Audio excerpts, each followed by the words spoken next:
বাংলা নাটক দেখলে গুনাহ হবে কিনা? এটা কোনো প্রশ্ন হলো ভাই?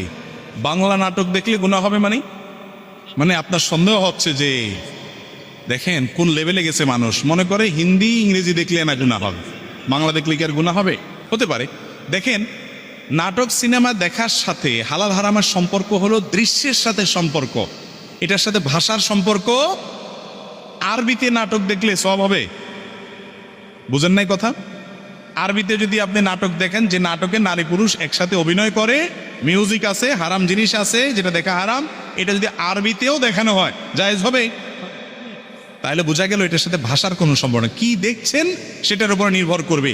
আপনি যদি কোনো অপর্ণার দিকে তাকান তাহলে সেটা দেখা কি, এবং কোনো হারাম দৃশ্য যদি দেখেন, অশ্লীল কোনো দৃশ্য যদি দেখেন, মিউজিক যদি আপনি উপভোগ করেন, তাহলে সেক্ষেত্রে সেটা কি হবে? হারাম হবে। এর বাইরে কোনো কিছু থাকলে আলাদা হবে।